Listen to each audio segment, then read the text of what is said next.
দরুদ শরীফ একটু মহব্বতের সঙ্গে পড়েন।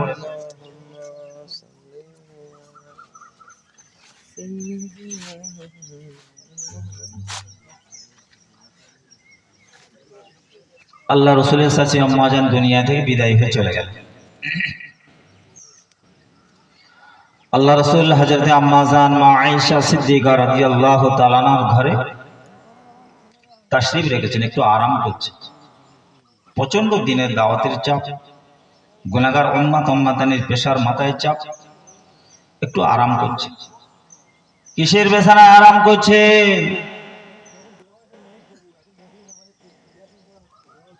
ছেঁড়া খেজুর পাতার চাটাইয়ের উপরে ছেঁড়া। আগে, এখন তো সব আধুনিক কম্পিউটারের যুগ হয়েছে। আগে সব মেয়েরা খেজুর পাতা দিয়ে চাটাই বুনতো না, ওই চাটাই আবার ছেঁড়া। এমন সময় মদিনার এক সাহাবী অর্থাৎ মেয়ে ছেলে একটা মশলা জানার জন্য আল্লাহ রসুলের দরবারে লুটুপুটি হয়ে যাচ্ছে। গিয়ে দেখছে দরওয়াজার কাছে আল্লাহ রসুল ওই খেজুর পাতা ছেঁড়া চাটাইয়ের উপর ঘুমিয়ে এক পাশ থেকে অপর পাশ ফিরছেন। এমন সময় সাহাবী গিয়ে দেখছে, গিয়ে দাঁড়িয়ে হাজির হচ্ছে। দেখলো আল্লাহ রসুলের নূরের বদনে খেজুর পাতার ছেঁড়া চাটাইয়ের দাগটা বদনে উঠে গেল। কোন মানুষ যদি একতরফা হয়ে শুয়ে থাকে, দেখবে যে বিছানার উপর শুয়ে থাকবে দাগ উঠবে না ভাই? উঠবে না? উঠে গেছে। আল্লাহ নবীর ওই গরীব সাহাবী এত কাঁদতে লাগলেন, ডুগরে কাঁদতে লাগলেন। আয় রব্বুল আলামিন, আমাদের জামানায় আপনি আখিরি নবী পাঠিয়েছেন, তার ভাগ্যে এত কষ্ট কেন?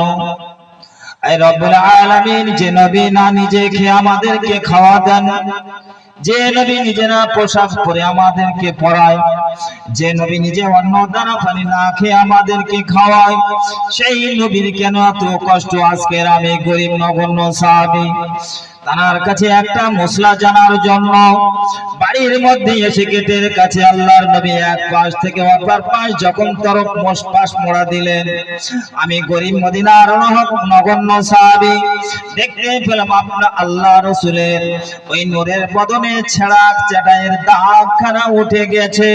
আয় রব্বুল আলামিন, কেন এত কষ্ট কেন? এই কথা বলতে বলতে ওই মদিনার গরিব সাহাবী বাড়ির দিকে রওনা হলেন। দৌড়ে বাড়ির দিকে চলে এলেন।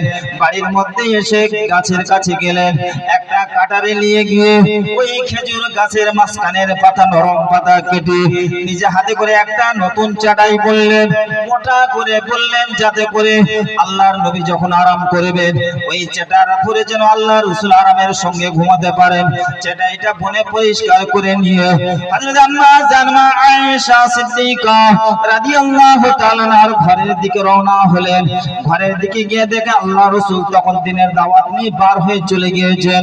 আম্মা জান, হযরত আম্মা জান মা আয়েশা সিদ্দিকা রাদিয়াল্লাহু তাআলা আনহাকে বললেন, আম্মা জান, আমি আল্লাহ রাসূলের কাছে একটা মশলা নিয়ে এসেছিলাম, ওই মশলাটা জানার জন্য আমি এসে দেখলাম আল্লাহর নবী ছেঁড়া চেহারার উপরে ঘুমিয়ে পড়ে আছেন। এক পাশ থেকে যখন অপর পাশ ফিরেছে, আমি মদিনার নগণ্য গরীব সাহাবী দেখতে পেলাম আল্লাহর নবীর ওই নূরের বদনে ছেঁড়া চাটাইয়ের ছাপখানা উঠে গেছে।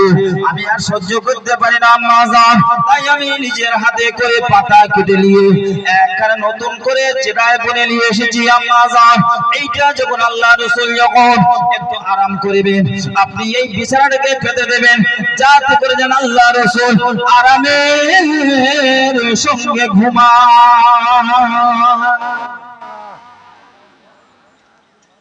আম্মা জান মা আয়েশা স্তম্ভিত হয়ে গেলেন। আমি যা বর্ণনা করছি সাবজেক্ট বলছি শুধু সিরাত সম্পর্কে, আলতু ফালতু কথা বলবো না। তবে মানুষ যখন ঘুমিয়ে পড়ে, ঘুমন্ত অবস্থায় যদি তার গালে মধু দেয়, তার ভালো লাগবে বাবা? ভালো লাগবে? লাগবে না। আমি ওই জন্য লাস্ট রাতে আমি দাওয়াতও নেই না, রিকোয়েস্টের মধ্যে নিয়েছি। যাই হোক, আল্লাহ বেকুসুর প্রত্যেককে হেদায়েত নসিব করুন, আল্লাহুম্মা আমিন। আল্লাহ রাসূলের বিবি হযরত আম্মা জান আয়েশা সিদ্দিকা রাদিয়াল্লাহু তাআলা আনহা বিছানাটা নিয়ে আল্লাহ রাসূল যে গেট থেকে ঢুকবে ওই গেটের সামনে একটা তাক মতন আছে, ওই তাকের মধ্যে রেখে দিয়েছে। মানে আল্লাহ রাসূল ঢুকবে, আল্লাহর নবী দৃষ্টিতে পড়ে যাবে। দিয়ে গরিব সাহাবী উনি চলে গেলেন। আল্লাহর নবী যখন দিনের দাওয়াত ছেড়ে আম্মা জান আয়েশার ঘরে যখন ঢুকছেন, এখন সেই চাটাইটা, নতুন চাটাইটা আল্লাহ রাসূলের নজরে পড়ে গেল। ও বিবি আয়েশা, ও বিবি আয়েশা, এই নরম চাটাই, নতুন চাটাই তুমি কোথায় পেলে বলো বলো। ও বিবি আয়েশা, কোথায় থেকে পেলে এই নতুন বিছানাটা বলো। আম্মা জান আয়েশা সিদ্দিকা রাদিয়াল্লাহু তাআলা আনহা বলেছিলেন, ইয়া রাসূলুল্লাহ, ইয়া হাবিবাল্লাহ, আপনি যখন বিছানার উপরে গতকাল ঘুমিয়েছিলেন, আপনার মদিনার এক গরীব সাহাবী এসে একটা মশলা জানার জন্য এসে দেখলেন আপনি ওই সেটার উপরে শুয়েছিলেন। এক পাশ থেকে যখন অপর পাশ গেলেন, আপনার নুরানি বদনে ওই ছাড়া চাটাইয়ের সাফখানা উঠে গিয়েছিল। ইয়া রাসূলুল্লাহ, ইয়া হাবিবাল্লাহ, প্রাণের স্বামী, ওই সাহাবী কাঁদতে কাঁদতে বাড়ির ভিতরে রওনা হলেন। বাড়ি গিয়ে নিজের হাতে করে একটা চাটাই বলে নিয়ে এসে আমার হাতে দিয়ে বলে গেলেন, আম্মা জান, ও আম্মা জান, আম্মা জান, এই চাটাইটা রেখে দেন। আল্লাহর নবী উম্মতের জন্য বড় পেরেশানি থাকে। আল্লাহর নবী যখন কলেমার পানি নিয়ে পেরেশানি থাকে, যখন একটু আরাম করবেন যাতে করে আল্লাহর নবী একটু আরামের সঙ্গে ঘুমাতে পারে, এই নরম বিছানাটাকে আল্লাহর নবীর বিছানা আরাম করার জন্য বিছিয়ে দেবে, যাতে করে আল্লাহর নবী আরামের সঙ্গে ঘুমায়। আল্লাহর নবী খানিকক্ষণ চুপ করেছে। যখন চুপ করে থাকলেন, ও বিবি আয়েশা, ও আয়েশা হুমায়রা, ও হুমায়রা, তুমি কি জানো না, জানো না আল্লাহ পাক আমাকে আল্লাহুম্মা আতিনি মিসকিনা ওয়া আহলি মিসকিনা। ও বিবি আয়েশা, তুমি কি জানো না আল্লাহ পাক আমাকে, আমি তো ইতিমদের দলভুক্ত হয়ে থাকতে যাই, আমি রাসূলুল্লাহ, আমি গরিবদের দলভুক্ত হতে যাই, আমি ইতিম মিসকিনদের সাথে হাসর নাসর করতে যাই, আমি ইতিম মিসকিনদের সাথে চলতে চাই। ও বিবি আয়েশা, তুমি কি জানো না আল্লাহ পাক আমার কাছে তো অনেক ধন সম্পদ দিয়েছে, আমার হাতে তো বাইতুল ফান্ড ছিল। ও বিবি আয়েশা, আমি তো নিজে খাই নাই, আমি তো আমার বেটিকে দিতে পারি নাই, আমার কলিজার টুকরা হাসান হুসেনকে তো দিই নাই, অনেক কষ্ট তারা করেছে, আমিও করেছি। ও বিবি আয়েশা, যার বিছানা তাকে খবরদার, খবরদার, যার বিছানা তাকে এখনি ফেরত দিন। সঙ্গে সঙ্গে তার বিছানা ফেরত দিয়েছে। আম্মা জান বিছানা ফেরত দিয়েছে। আল্লাহ রাসূল বাইতুল ফান্ড প্রচুর আল্লাহর রাসূলুল্লাহর হাতে ছিল, উনি নিজে কিন্তু খরচ করেন নাই, নিজে এক শস্যের পরিমাণ খরচ করেন নাই, নিজেও খান নাই। তার প্রমাণ এই বায়ানের মধ্যে হয়ে যাবে। আল্লাহ রাসূল সাল্লাল্লাহু আলাইহি সাল্লাম মদিনা নববী শরীফের মসজিদে তাশরীফ রেখেছেন। এত শরীরটা অসুস্থ হয়ে পড়েছে, তাশরীফ রেখে একটু শুয়ে পড়েছেন, বিশ্রাম করছেন। এমন সময় মদিনার সাহাবীরা চারিদিক থেকে গিয়ে আস্তে আস্তে করে অতি আদবের সঙ্গে গিয়ে আল্লাহ রাসূলকে চারিদিক থেকে গোল করে ঘিরে বসে পড়েছে। বসে পড়ে খানিকক্ষণ চুপ করে থাকার পরে আল্লাহ রাসূলের কাছে আর্তনাদ করে কাঁদছে, ইয়া রাসূলুল্লাহ, ইয়া হাবিবাল্লাহ, আমাদের পেটের দিকে একটু লক্ষ্য করে দেখুন ইয়া রাসূলুল্লাহ। বলছে আর গায়ের জুব্বা খানা উঁচু করে ধরছে, ইয়া রাসূলুল্লাহ, আমাদের পেটের দিকে একটু লক্ষ্য করে দেখুন ইয়া রাসূলুল্লাহ, ইয়া হাবিবাল্লাহ, আমাদের আজ 3 দিন খাওয়া হয়নি ইয়া রাসূলুল্লাহ, আমাদের পেটের দিকে লক্ষ্য করে দেখুন, আমাদের পেটে একখানা গরিব বাঁধা আছে রাসূলুল্লাহ। আল্লাহর নবী শোনার সঙ্গে সঙ্গে আর চুপ করে বসে থাকতে পারলেন না, শুয়ে থাকতে পারলেন না।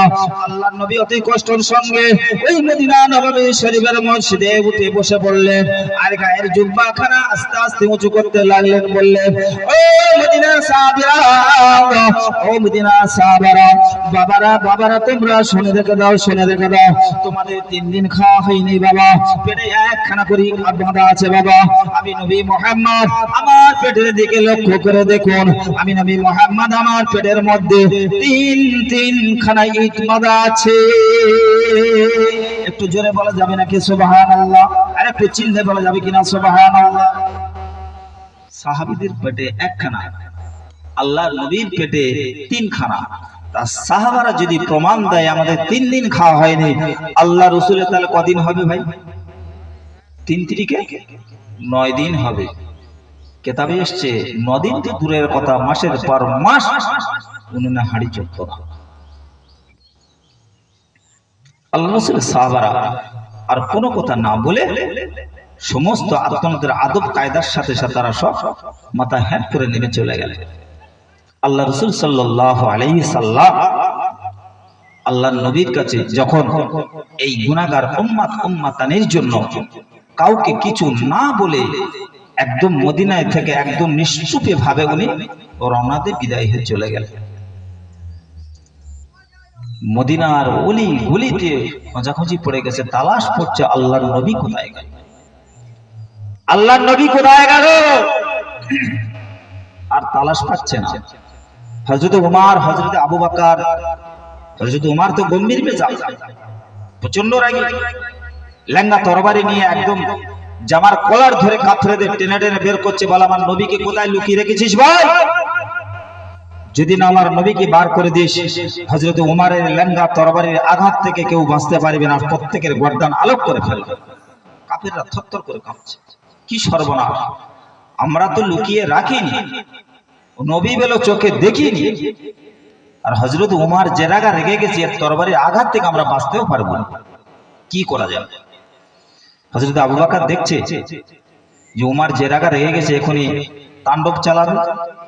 হযরত আবু বকর বলছে, ও ভাই ওমর, মাথা গরম করলে চলবে না বাবা ভাই, একদম মাথা গরম করলে চলবে না। চলো চলো চলো চলো, আমরা এক এক দলে এক এক দিকে রওনা হয়ে যাই আল্লাহর নবীর তালাশে।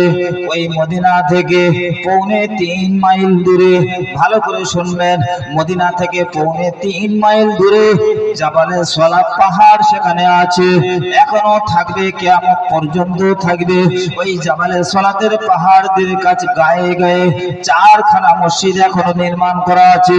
যত হাজী সাহেবরা যাবে ওই মসজিদগুলো তাদেরকে পরিদর্শন করে আসতে হবে। ওই জাবালে সালাতের পাহাড়ের গুহায় আল্লাহর নবী সেখানে বসে বসে সিজদায় পড়ে টুকরে টুকরে জবান থেকে জারি হয়, ইয়া রাব্বি হাবলি উম্মতি, ইয়া রাব্বি হাবলি উম্মতি।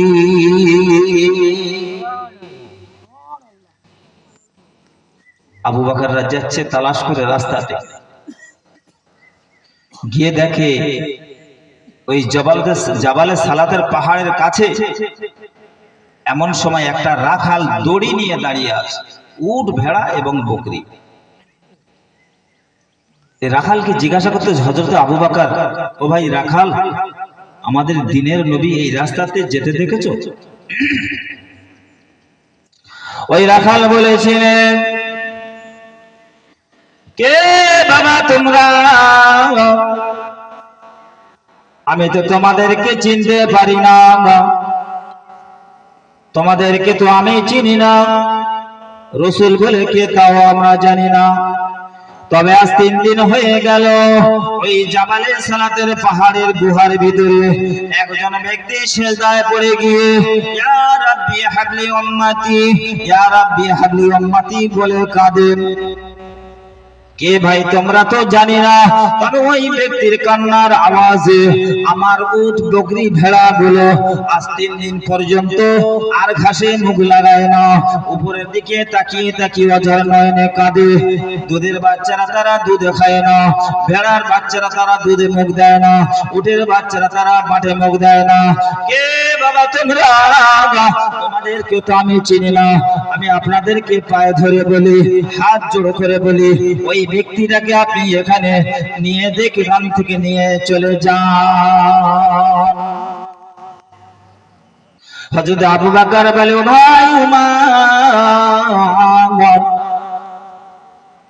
যে নবীর ব্যথায় বেদনায় পড়ে উট বকরি গুলো ঘাসে মুখ লাগায় না, যে নবীর ব্যথায় বেদনায় পড়ে 3 দিন ধরে এত রাখালের কাছে চাবুকের আঘাত খাচ্ছে, তাদের রক্ত জমিনে টপ টপ করে ঝরে পড়ছে, বাড়ির দিকে তারা রওনা হয়ে যায় না, নিচের দিকে মুখ তাকায় না, আসমানের দিকে তারা মুখটা উঁচু করে ধরে নবীর প্রেমে পড়ে যে কাঁদে, এটা আখেরি নবী ছাড়া আর কেউ হতে পারে না। ভাই উমর, চলো চলো গিয়ে আমরা ওই জবালে সালাতের পাহাড়ের গুহার ভিতরে গিয়ে দেখি ব্যক্তিটাকে। আমার তো মনে হয় সম্ভব আল্লাহর নবী ছাড়া আর কেউ হতে পারে না। হযরত ওমর, হযরত আবু বকর পাহাড় বে বে বে বে বে বে গুহায় উঠেছে। জবালে সালাত পাহাড় প্রচন্ড খতরনাক, কষ্টের সঙ্গে উঠেছে।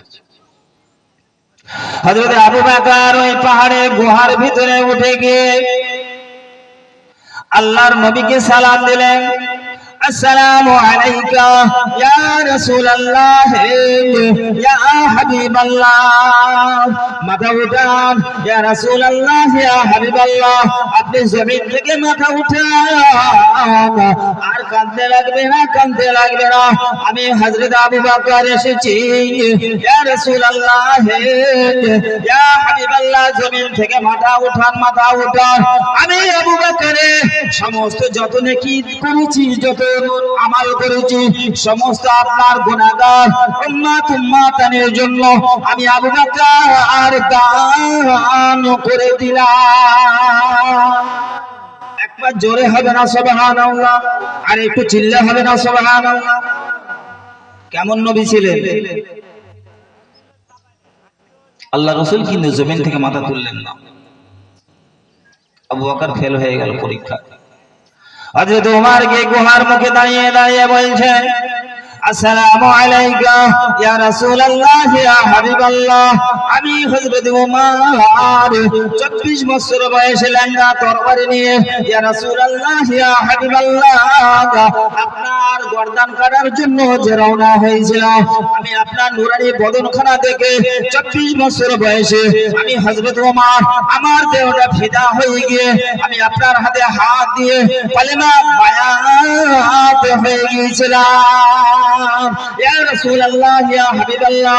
ওই দিন থেকে আমি হযরত ওমর যত নেকি করেছি, আমাল করেছি ইয়া রাসূলুল্লাহ ইয়া হাবিবাল্লাহ, আজ থেকে আমি হযরত ওমর আপনার গুনাহগার উম্মতানি সমস্ত আমি দান করে দিলাম ইয়া রাসূলুল্লাহ ইয়া হাবিবাল্লাহ। আপনি জমিন থেকে মাথা উঠান, মাথা উঠান। আল্লাহ রাসূল মাথা তুললেন না, আল্লাহর নবী জমিন থেকে মাথা তুললেন না। হযরত ওমরও ফেল। হযরত আবু বকর হযরত ওমর এবার আলোচনা করছে, ভাই আবু বকর, আমাদের দ্বারা সম্ভব নয়, একমাত্র আম্মা জান মা ফাতেমা জোহরা রাদিয়াল্লাহু তাআলা আনহা, ইমাম হাসান হুসাইন আল্লাহর নবীর কলিজার টুকরা ছাড়া আর মদিনায় আল্লাহর নবীকে ফিরিয়ে নিয়ে যাওয়া যাবে না।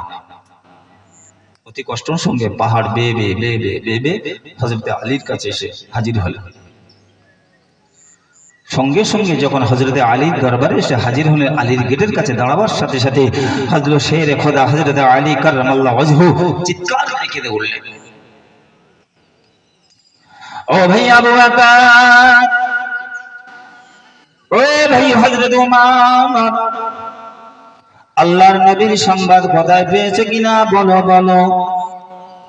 হযরত আবু বকর কাঁদে, হযরত ওমর কাঁদে, হযরত আলীও কাঁদে। হযরত আবু বকর বলেন,